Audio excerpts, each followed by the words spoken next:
आरती जी के ससुराल वालों ने आरती जी को छोड़ दिया। आरती जी कभी अपने ससुराल नहीं जाएंगी। Guys, welcome back to my channel Madhulika UPRBL। मैं हूं मधुलिका। गाइस, आप लोग कैसे हैं? हम आशा करते हैं आप लोग बहुत अच्छे होंगे। तो आज गाइस कोई ब्लॉग नहीं है, आज एक प्रॉपर वीडियो लेके आई हूं।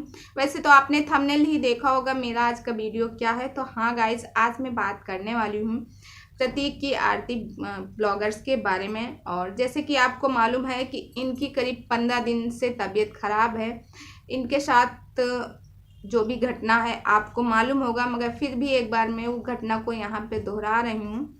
जैसे आपको मालूम है आरती जी के पास इस समय लगभग 1.5 महीने का एक बेबी है। और वो अच्छे, जैसे उन्होंने डाला था जिस दिन बेबी का जो पूजा वगैरह होता है उसके जैसे आ रहे थे, जिसकी वजह से उनके नसों में जो खिंचाव था और वो किसी से बात नहीं कर रही थी, बॉडी मूवमेंट कुछ नहीं हो रहा था, जिसकी वजह से उनको ICU में रखा गया था। और अब तो वो अच्छी हैं। तो और उनका जो बच्चा था यहाँ पे उनकी नली पड़ी थी और नली के जरिए उनको लिक्विड में दिया जा रहा था, जिसके लिए रेणु जी और शर्मा जी यानी कि रेणु जी के हस्बैंड जो उनके पास गए, आरती जी की मम्मी और आरती जी के भाई छोटा, इतने लोग उनके पास में थे। परिवार के मतलब सारे सदस्य उनके पास में थे। जो फिर उसके बाद आरती जी जब हॉस्पिटल से निकाली गई, यानी कि जिस दिन वो डिस्चार्ज हुई, फिर उसके बाद वो मायके गई। तो कोई भी माँ हो, आरती की माँ हो या कोई भी हो, अपने बच्चे को कभी मरता हुआ नहीं देख सकते हैं। अगर बच्चे के इतना तकलीफ होती, सिर्फ इतना, तो माँ को इतनी तकलीफ होती है। बच्चा चाहे जितना बड़ा हो जाए, चाहे उसकी शादी हो जाए, जो कुछ वैसे ही तो एक बहन भी, और कहते हैं बहन बहन का रिश्ता, बड़ी बहन एक माँ के समान भी होती है। तो वैसे ही रेणु जी का रोल यहाँ पे माँ के जैसे ही था, और माँ के ज़्यादा भी। वो अपना घर वर छोड़ के क्या मतलब, अब हमेशा के लिए नहीं, क्योंकि कुछ लोग कमेंट कर देंगे कि हमेशा के लिए, ऐसा कुछ नहीं। मतलब वो अपने घर से आके यहाँ पे आरती जी की सेवा करने के लिए, देख रेख करने के लिए आई हुई थी। और उनको टाइम टाइम से दवा देना और टाइम टाइम से उनके लिए नाश्ता बनाना, वो भी नाश्ते को बनाने के बाद उसको सब लिक्विड में करना। जैसे चावल अगर वो बनाई होंगी, दाल चावल ही दे रही थी उस टाइम पे, तो दाल चावल को बनाने के बाद फिर मिक्सी में ग्राइंड करती थी, फिर उसको छानती थी 2 बार छान के, और फिर उसके बाद तब उसको डालती थी। नली द्वारा उनको दिया जाता था लिक्विड में, क्योंकि वो सोचती थी कहीं कुछ ना फंस जाए। तो इतना सब कुछ करना रहता था, टाइम टाइम से दवा देना, टाइम टाइम से उनको नाश्ता देना, टाइम टाइम से उनकी देख रेख करना। तो इतना सब क्या किसी के ससुराल वाले कर सकते हैं? किसी के भी। मैं यहाँ केवल आरती जी की ही नहीं बात कर रही हूँ, किसी के भी ससुराल नहीं कर सकते हैं। क्योंकि जो एक माँ कर सकती है, जो एक बहन कर सकती है, जो एक भाई कर सकता है, वो एक ननद नहीं कर सकती, वो एक सास नहीं कर सकती है। मैं सबके बारे में कह रही हूँ, मैं अपनी खुद की बात रख रही हूँ, नहीं कर सकते किसी के यहाँ की बात हो। और आरती जी का बेबी है, वो रेणु जी देख रही थी, एक बहन ही इतनी अपने बच्चे के जैसी, और अपने बच्चे से बढ़ के अपने बहन के बच्चे को प्यार करेगी, क्योंकि मासी है। मासी माँ जैसी होती, मासी मतलब माँ के समान हुई ना। तो वो अपने बच्चे से भी ज़्यादा उस बच्चे की केयर कर रही, देख रेख कर रही, कैसे उसको रख रही, एक बहन ही। और फिर बड़ी बहन तो माँ के समान होती है, मतलब अपनी छोटी बहन के लिए भी वो माँ के समान होती है। तो इतना सब कुछ वो कर रहे हैं, फिर उसके बावजूद भी कुछ लोग इतने गंदे गंदे कमेंट करें। जैसे मैंने उनके सपोर्ट के लिए एक वीडियो बनाई थी कि आप लोग प्लीज़ उनके लिए दुआ करें, तो उसमें एक लोग का नहीं, कई लोगों का मैसेज है, एक ही लोग का नहीं, कई लोगों का है कि आप ऐसे घर बैठ के कैसे जजमेंट कर रहे हो। तो पहले ये बताइए, मैं आपसे ही बात कर रही हूँ, क्या जो कोई सोशल मीडिया पे है, सोशल मीडिया पे अपनी बात कर रहा है और फिर ब्लॉगिंग कर रहा है, मैं खास करके ब्लॉगिंग की बात करूँ, ब्लॉगिंग कर रहा है और अपनी हर एक बात, यानी अब हम लोगों को तो ऐसे पता नहीं चला, अब शुरू से लेके लास्ट तक कैसे क्या हुआ सब रेणु जी के ब्लॉग में देखने को मिला है। तो जब उनके ब्लॉग में ये सब कुछ देखने को मिला है और उनकी वीडियो से पता चला कैसे क्या हुआ, तो हम लोग मतलब एक फैमिली है ना, तो उनकी बात सोशल नहीं हुई तो कोई भी उनके बारे में वीडियो बना के वो डाल सकता है और डालता ही है। न जाने कितनी वीडियो पड़ी हुई हैं, यहाँ सपोर्ट के लिए ही पड़ी हैं कि पेयर करो एक दूसरे सपोर्ट, क्योंकि यूट्यूब फैमिली छोटी फैमिली नहीं होती, बहुत बड़ी फैमिली होती है और बहुत बड़ा प्लेटफॉर्म है। यहाँ पे लाखों लोगों ने एक दूसरे के लिए दुआ करते हैं, ठीक है।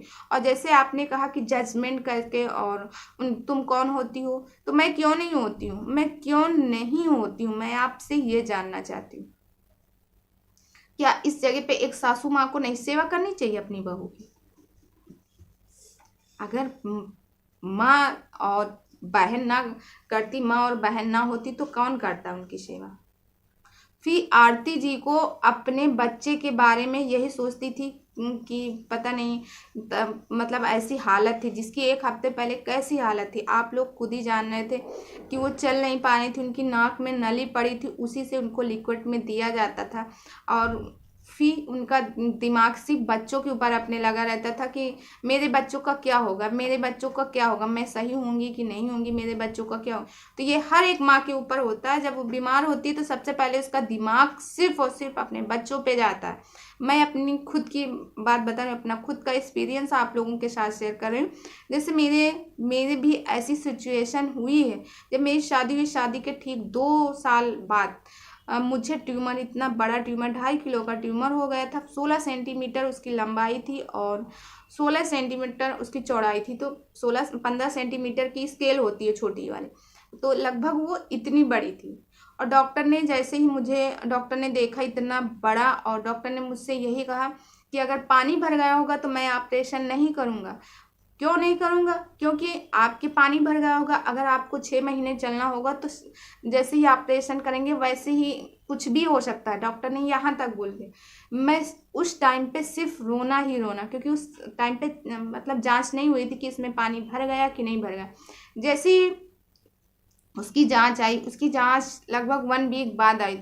1 वीक मेरे कैसे पल गए मैं ही जानती हूँ। मेरा सिर्फ और सिर्फ दिमाग सिर्फ अपने बच्चे के ऊपर था कि अगर मुझे कुछ हो जाएगा तो मेरे बच्चे को कौन होगा, कौन देखेगा मेरे बच्चे को।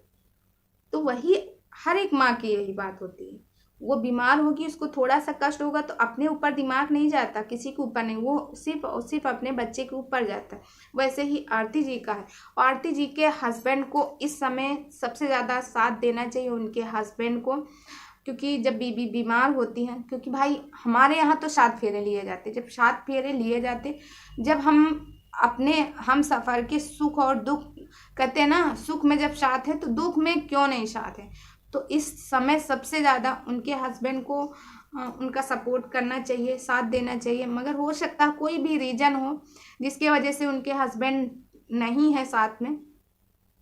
तो यही कुछ बातें हैं जो आप लोगों ने ऐसे मतलब मजबूर कर दिया कि उस पर आंसर देना ज़रूरी है। देखो मेरे के जैसे कमेंट आते हैं, गंदे कमेंट मैं डिलीट कर देती हूँ, ठीक है। मैं नहीं चाहती हूँ कि ऐसे गंदे कमेंट किसी के रखूँ, मगर जब आप लोग बहुत ज़्यादा परेशान करते हैं तो मुझे कमेंट का आंसर देना ही पड़ता है, ठीक।